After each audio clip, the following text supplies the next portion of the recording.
It's transfer window signing number 3, Julio Enciso. He's magic, you know. Welcome to Blue Monday and Ipswich Town podcast.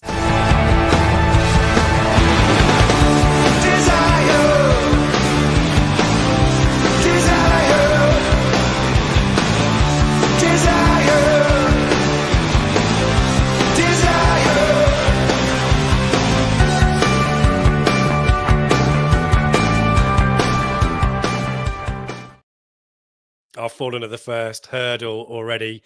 Welcome to Ipswich Town, Julio Enciso. He's got it right for the second time.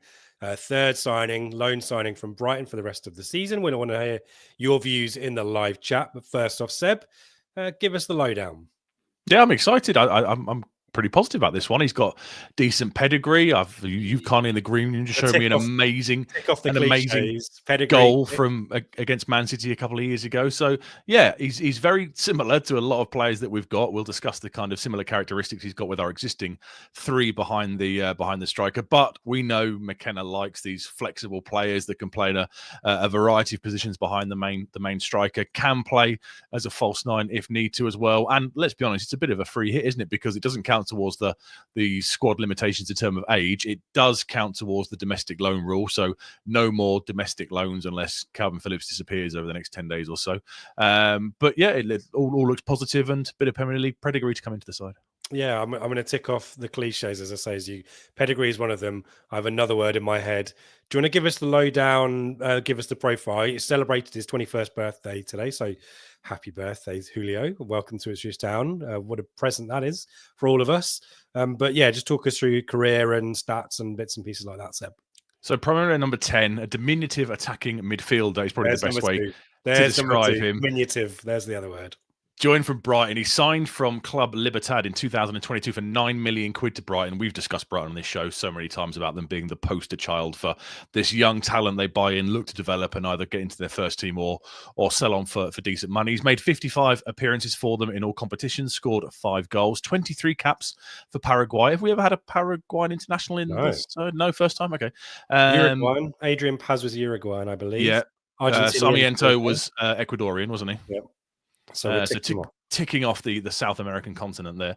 And as we said earlier, it doesn't count towards the squad limit given his age, does come out towards the domestic loan limit, so we're maxed out on that. And it sounds like McKenna might have had a bit of a sway, a bit of a pull on this one. Was it the Philogene or one and the Godfrey one? We heard he talked to the players and basically blew them both away. And it sounds like there were potentially bigger fish kind of in for him. There's talk that Brighton would have preferred him to remain in the UK because he qualifies as being homegrown from next year. So Atalanta, Valencia and somebody else were interested from abroad, weren't they? And apparently Man United were interested from this country, which obviously would have kept him with the homegrown ruling. But apparently he spoke to McKenna and was blown away and happy to come here. So good on him. Or you wouldn't go to Man United at the moment as well. They're an absolute basket case, aren't they? And he's an attacking midfielder and they play wing backs instead, so that wouldn't work. So welcome, Julio. Welcome. Let's hope you have the same kind of impact as our last South American loan signing in the January window from Brighton. Here's the question. So do give us your views in the live chat. Welcome to Tim is here, but John's cutting straight to the chase. I'll ask the question, Seb. Will he be this season's Jeremy Sarmiento?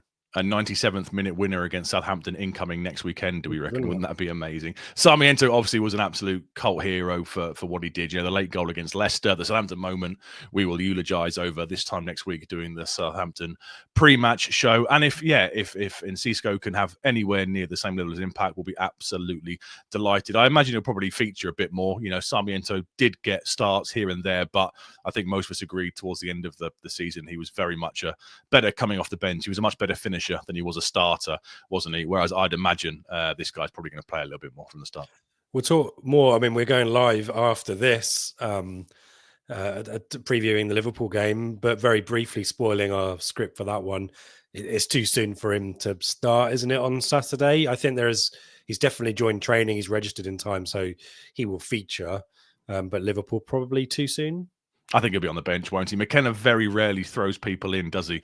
Remember when Luongo joined, Hurst joined, more recently, Filogene on the bench on the weekend. I think he likes to kind of drip them in a little bit, get them a full week of training so they can get used to exactly what's expected of them. So a bit like Filogene, we might see him make a late kind of cameo at the weekend. He played as recently as a couple of weekends ago, didn't he, in the FA Cup up the road, scored a goal against that lot, but obviously now testing himself against much higher quality opposition. So he's not overly match fit. He's not featured too much, but he's been basically a sub for Brighton for most of the season. But I'd imagine we'll see him off the bench at the weekend. And then who knows, given the injury situation, if he comes into the starting 11 for the game against Southampton, the massive game against Southampton in just over a week's time.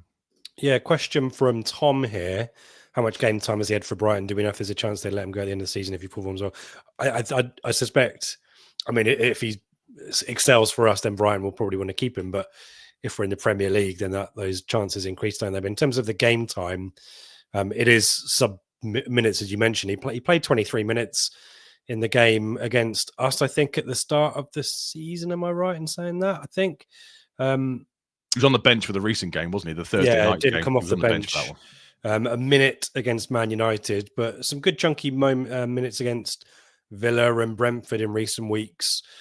So before they played Arsenal, just in the start of January, there was 4 games in a row where he got good game time. So it won't be too rusty, but certainly isn't a week in and week out starter. And I guess if he was, he wouldn't be coming to us, would he? So yeah, some good minutes there, John.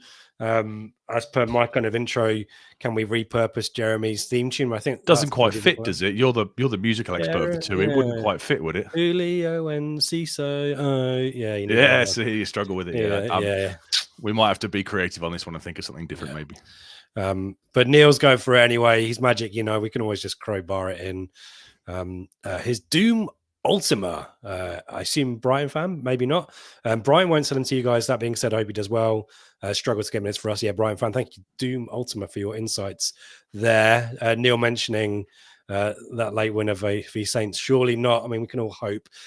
You've seen now the goal against Man City from May 2023, Seb. That's the kind of stuff we need people to be doing for us, don't we? Because if we can't break teams down, getting behind, got to have a go from range, haven't we? Yeah, absolute worldie. Everyone go and check it out. Wasn't it voted match of the day, goal of the season or something? Basically, he's about, how far out would you say? 30, 35 yards out? Yeah. And he absolutely launches it into, it couldn't be any more in the top corner if you tried. And that's against Man City. He kind of picks the ball up, takes a couple of steps forward to get out of his feet and unleashes an absolute pile driver. If it went in off the bar, would that qualify for your Thunder Bastard category potentially? If it was maybe rising as it was going in, yeah. Right. It's got to be rising for me. Didn't he get nominated for the Puskas goal of the season? Nominated. What else? Yeah, it was that good. Because it's worth noting there's like a 30-40 pass move that precedes it. The ball just goes back and front Brighton, just absolutely dominating the ball. And this is against Man City, by the way, who are no mugs, as we know. So yeah, some good pedigree there. I think probably the debate, Seb, is where does he feature rather than when. I think, as we say, Liverpool too soon. But Kieran McKenna has kind of talked about him being a false 9 tucked in just behind the striker. Where would your guess be? You've kind of mentioned he can play anywhere in those 3 positions behind the striker, but it feels to me Filogene is the left side locked down, assuming form, fitness, etc. So is it a toss-up between him and Amari for the other 2 for you? Potentially, or we'll see Amari shift over to the right-hand side like he did kind of at the back end of last season, like he has a few times in this game, cutting inside onto his left foot. Although, yeah, Enciso can go sort of through the middle as the false 9. He's only 5'6", I think, so he's not going to get much change playing kind of through the middle on his own against some of the Premier League giants that we've seen at centre-back in recent weeks. So I think he'll play just off the number 9, sort of in the Connor Chaplin kind of role, more central. He's right-footed. We know that McKenna does like left-footed kind of number 10s in Chaplin and Amari Hutchinson, but he is right-footed, slight difference there. But it's that flexibility that's so crucial because we've seen, so many times over the last 2 years, McKenna gets to 60 minutes, 65 minutes, and he loves to change the three behind the striker, and we've not been able to do that. We've sat on here kind of at post-match reaction shows and flagship shows, and we've spoken about the drop-off sometimes when we bring players off the bench at this level. No fault of the players, it's the level we're operating at. So to suddenly be able to, potentially you're looking at if Hutchinson doesn't play, for example, if Wes Burns is on the right and Cisco's in the 10 and Philigine's on the left, suddenly you can look to bring on someone like Hutchinson if need be, and hopefully you won't see that drop-off in quality that we've seen in recent weeks. That flexibility is going to be really, really key. But I guess playing devil's advocate, there's a lot of, I'm going to use the word you used earlier, diminutive attacking players, isn't there, in their squad? There isn't a huge amount of versatility or in terms of different options. We've bemoaned the lack of physical stature in our squad, and Norman kind of alludes to this, talking about the midfield perhaps being a little bit weak. But from my perspective, you withdraw Chaplin and bring on Enciso, you take off Amari and bring on Philogene. There's a lot of, we talked about not having that physical presence. Are we in danger of not having enough of players who can be scrapping and getting stuck in and winning headers and supporting Delap? Perhaps, but we have to kind of work with what we've got. Let's be honest, don't you? We're not able to go out and sign these elite level Premier League athletes who have both the top level physical stats and the top level technical stats. So what it will give you, the three behind, if you've got someone like Hutchinson, Philogene and Cisco, you're going to get work rate, pace, pressing from the front, and we know that's what McKenna likes from those three behind the striker. What you lose in physicality, in reality, unless you've got Wes Burns starting in the right-sided role, it is going to be a pretty small across the three, including the likes of Schmodic and Jack Clark. It's maybe a little bit too lightweight, so you're going to need the likes of Hurst and Delap to do your donkey work and create space for these guys, and then hope that obviously they've got the pressing, the know-how, the shots and range. The goal that we saw against City, that's not something our current lot really do. We kind of maybe expected Jack Clark would do that, as we saw in the Sunderland game last season when he cuts inside and shoots on his right foot. We've not really seen that from range. I know Hutchinson scored against Man United, but most of the time we always look for the higher XG chance with the pull back to the penalty spot and the patterns of play that we've seen so well for the last couple of years. So he brings something a little bit different. You probably see only Jack Taylor in our current lineup has that ability to ping one from 20-25 yards, and like you said at the start of the show, sometimes you do need that option when plan A isn't really working. Yeah, interesting thought here from GJ. Martin Pert and his many language skills may help with Enciso's limited English. Interview in his native Spanish, and I think it's Spanish. Apologies if I've got that wrong. Any comment on that? Obviously challenging maybe to an extent, but football is another cliche. Football's an international language, isn't it? You play with a ball, not your mouth. So any thoughts on that? Pert will help massively, obviously. Have we got any Spanish speakers in the squad? I'm not sure, but I think he's got his own translator, hasn't he? So I think that but an interesting dimension, isn't it? And I guess that's the way football's, you want to be, inclusion and diversity is everywhere, not least in football. So, and the football talent doesn't have a postcode, does it? It's universal. So, but it's going to be interesting to see how that works, isn't it? Because that will be, if we establish ourselves up at this level, the likelihood of us recruiting from overseas is going to increase, isn't it? So yeah, it's not something we've had to think about for the last few years, let's be honest. And it's probably the first time we've ever seen a club video come out with subtitles for a new signing, isn't it? And again, it just shows how the club has moved forward. We spent so many years, bemoaning our lack of transfer nous and looking to use, foreign markets. And we've moved ahead very quickly in the last 2 years. It's clearly something the club will look to develop over the next few seasons, and get used to it more of the same, because it's the way the world and the way football is going. Should we do a bit of we are pushing towards the close here, because we have to go and set up for the pre-match show. So we want to hear as many views as we can from folk in the chat about Enciso, but also Seb, just sort of teasing with another kind of just over 2 week, well, just under, it's a week and a half, isn't it, left of the transfer window? It's the Monday, isn't it? It's Monday the 3rd of February, isn't it? Yeah. Do you want to recap where we're standing with previous links earlier in the window and possibly some outs too? Do you want to get us up to speed? Yeah, so the Ben Doak deal appears to be dead in the water because Michael Carrick, Middlesbrough manager, revealed in the midweek round of games press conference that the deadline for Liverpool to recall him has now passed. So he can't be recalled from Borough, and therefore, obviously, he can't come and join us. So that diminutive attacking midfielder won't be joining in this window. And then it's all about the outs, really, isn't it? Because these kind of stories broke. I think Stu Watson was breaking it that Ali Al Hamadi was in discussions with West Brom, potentially over a permanent move. We all kind of assumed that as soon as we got a number 9 through the door, either at the back end of the August summer window, or if we got somebody in fairly quickly in January, he would make a loan move to the Championship or a loan move to the top of League One, and that seemed perfectly logical. But it seems as though the club are reasonably happy to accept a permanent deal for him by all accounts. That deal with West Brom has fallen through, but it sounds like we wouldn't be out of the question of selling him in this window, probably PSR reasons, etc. You know, he was signed for, was it £1 million he was signed for, plus add-ons, I with think, lots of add-ons, wasn't it? yeah.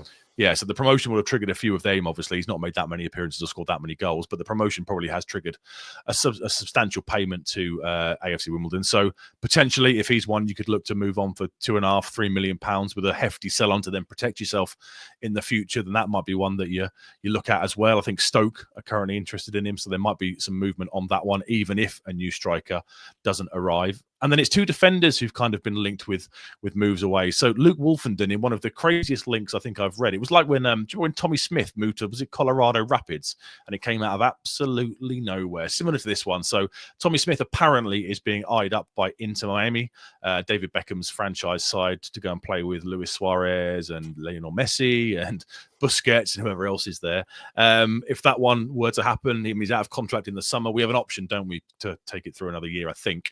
He's homegrown, so it would be pure profit. But as Joe said a few weeks ago, everybody signed before this season is pretty much pure profit, given the low fees and the length of contracts we signed them on. So that would be a sad, disappointing one if he were to go out the door, if I'm honest. I think he's looked fine this season. I guess it's about how the club moves on, isn't it? And perhaps Wolfenden hasn't got the pace and sometimes the physicality to really become a top draw Premier League defender. But being, a local boy, you never like to see one of your own go out. So keep an eye on that situation. And then George Edmondson's been recalled from Middlesbrough. It seems to be, it's brinksmanship, isn't it? It's like when, was it the first year in McKenna's season? Yeah, when Christian Walton was recalled by Brighton and then we signed him about 3 days later. It's kind of something you have to do because you have deadlines in place to do it.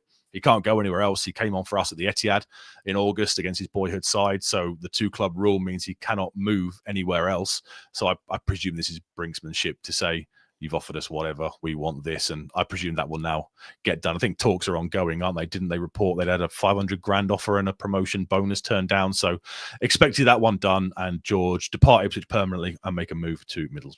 What's a fair fee for Edmondson up front? Well, he's out of contract, isn't he, in the summer? And there's no option, I don't believe. So in reality, you're not talking mega money. I think we pay £1 million for him. Right. So if you can get 600-700 plus a promotion bonus, and then you cover yourself with maybe a 10% sell on in case he goes somewhere in the future, then that would be decent business. You're pretty much recouping what you've paid for him. You've had 4 years of pretty decent service out of him, ever dependable. Looked for a long time. It would be him and Wolfenden, kind of the backbone of that League One campaign. But then Burgess came in, made it his own. And even last year when he came in, when Burgess was either injured or he was away at the Asia Cup with Australia, very, very dependable, very, very solid. He's a pretty quality championship defender. So if you can recoup pretty much what you've paid for him in terms of an initial fee and a bolt-on for promotion, then you shake hands and thank him for the service, surely, don't you? Yeah, and for those of you unaware, George Edmondson can only play for Ipswich and Borough now this season, thanks to that last-minute substitution appearance at Man City. And Kieran McKenna's kind of admitted today that I know that everyone gets super excited about transfers, and let's be honest, I'm here because no one else is around to host. Otherwise, I wouldn't be talking about transfers. I know Sebs loves this, and lots of you do.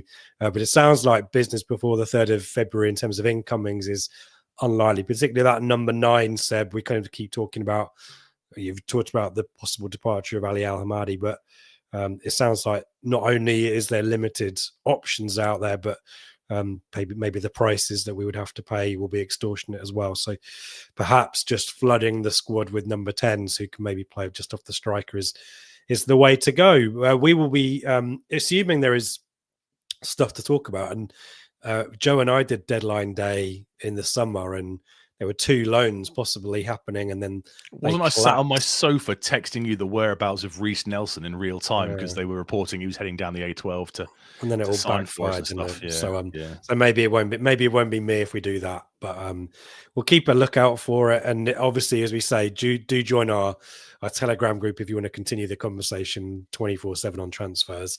I can't wait to convert that back to matchday chat on the 4th of February. Let's see what the chat has to say. Doom Ultima, I put this one up earlier, but worth reading out for those listening on podcast. Recommends putting him as a central attacking midfielder. He may frustrate when he tries long shots, but he's quality. Brian Wiley here. When Spain were at their best, their front line were pretty diminutive, so there's some positivity there. Michael, this is one for the more established members of the fan base, like in the 70s when we signed Frank Clark and Jimmy Robertson to keep us up. I'm trusting that people understand that maybe more than Seb and I do. Hello to Ulf Anfinn Eriksson with the best name, maybe second place to Doom Ultima. Good signing, and wishes us the best during Ipswich on this season. Let us know who your team is, Ulf. Maybe Brighton fan, who knows? But yeah, do let us know about that. True Blue 2. Spurs recalled Dane Scarlett. Anyone fancy him as a third striker? I think that ship has sailed. And you'd have to buy him because you can't loan anybody else. Right. And yeah, we've moved on, haven't we? He's not kicked on to the level that everyone kind of thought he would. Did McKenna describe him as the best, one of the best footballers? Was it in world football? Or was it in European football? He came with real praise. Couldn't get going, could he?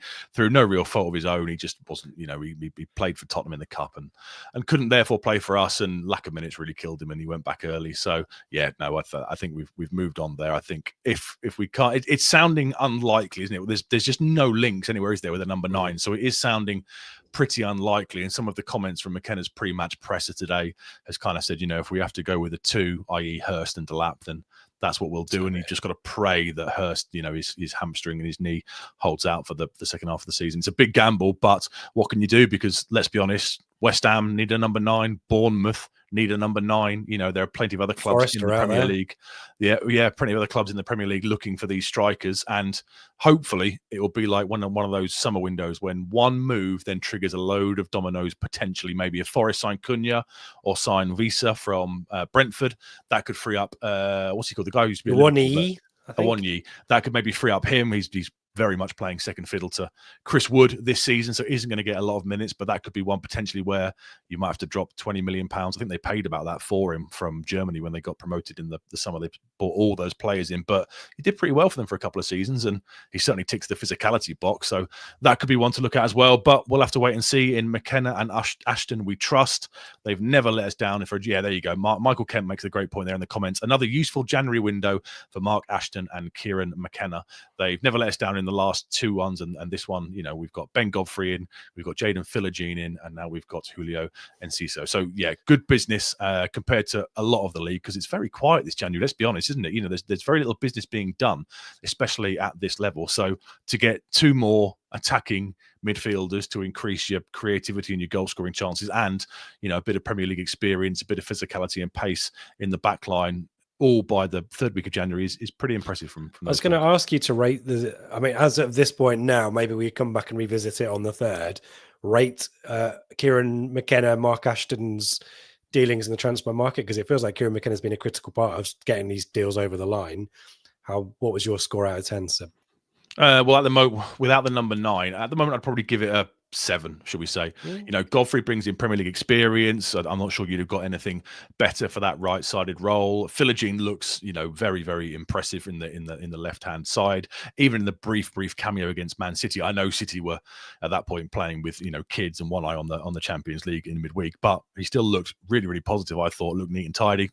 We've seen the highlight reel from last year at Hull. There's a reason Villa decided to spend decent money to bring him back, so he potentially could be one that has a far higher ceiling probably than most of our squad have got. And now Julio Enciso, like I said earlier, he's not a free hit, but you can't lose on this kind of deal, can you? Because, you know, if it doesn't work out, you shake hands and he goes back to Brighton in the summer. If you can provide a couple of moments of magic throughout the season, like with those long range goals we saw against City, and get a couple of extra crucial points, then it's brilliant business. Well done. Let's just whistle through the last 3 chats before we head off to talk Liverpool on another video link. Here's George Liverpool 2, Ipswich 3, and Enciso 90+4. That's the kind of manifesting we want to see. Michael talking about players. We'll do a kind of a squad depth thing maybe for the flagship show, but obviously we can only register 25. But Enciso's He's free hit. Doesn't 21. Count. Too young. Yeah, he ticks the domestic loan box, but he's too young to go against the squad limit. So he's a free hit in that respect. So we brought 2 in. We brought Godfrey and Philogene in, haven't we? Presumably we'll deregister Ogbene given his injury. So you're going to have to shift one other out before the end of the window. It's flexible in January, isn't it? Yeah, it's in January. It's flexible. You can kind of do what you want, and then come the deadline, you have to submit your squads to the Premier League. So one from the current squad definitely has to be either deregistered or move on before the window slams shut. There's the third cliche of the night. Third striker imperative, says Gary. I think imperative, Seb, or important. I mean, imperative is like we must do that. I guess there'll be quite a few people with the same thought as Gary, but is it absolutely imperative given the form of Delap and George Hurst coming back to fitness? Well, Hurst is back, obviously. It's a big ask to keep flogging Delap for the second half of the season. You know, he's played probably way more football than they were expecting because you've lost that natural replacement for him at 65, 70 minutes. So you're basically taking a calculated risk, aren't you? You're gambling on George Hurst staying fit for the second half of the season. And given the last couple of years, that perhaps is questionable. I'm not sure it's imperative, but it's definitely very, very important to get one in if we can. But it has to be the right person as well. There's no point, there's no point spending money. Clearly, Emmanuel Latte-Lath on deadline day, 20 million quid. Borough turned it down because they couldn't get somebody in time. I thought you were speculating of our deadline day business. No. He's currently apparently on his way to Atalanta in the MLS for 18 million quid. So clearly, if you wanted to do that kind of deal, you could do it pretty easily, and you could probably use Edmondson as a bit of a carrot and a bit of a sweetener in that deal as well. So clearly, they're only looking for the right people. All you've got to do is look at that Armando Broja deal that we pulled out on deadline day. What a disaster that's been for Everton. He's came back to fitness. He's now out for another 10 to 12 weeks. So it is critical they get the right people. And what does Ashton always say? We'll be bold, but not reckless. That's clearly the mindset, and that is what they will do. There you go. Gary mentioning Delap maybe is a suspension risk, which is he on seven now? So three more, and it's a 2-game ban, isn't it? He's got yellows in the last few games, isn't he? So yeah, fair point on that one. We're going to sum things up here. Do recommend you join us over on the same channel, but a different video for Liverpool pre-match. So do join us there. But to sum things up, and let's put a photo of him up, shall we, so we can look at his smiley, happy face. On the day that Ipswich Town made their third signing of the transfer window, Julio Enciso joining on loan from Brighton for the rest of the season. Here's what Kieran McKenna has to say regarding his role.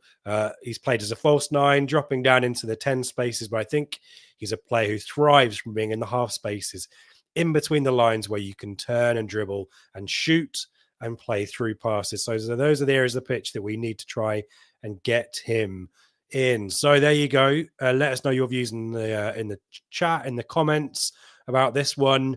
Let us know any other outstanding business that you're hoping for. And as E Mutter says, he's magic. We're hoping for some more magic. We're definitely going to need it between now and the end of the season. But yeah, thank you for joining us. And we'll see you over on the other video for Liverpool.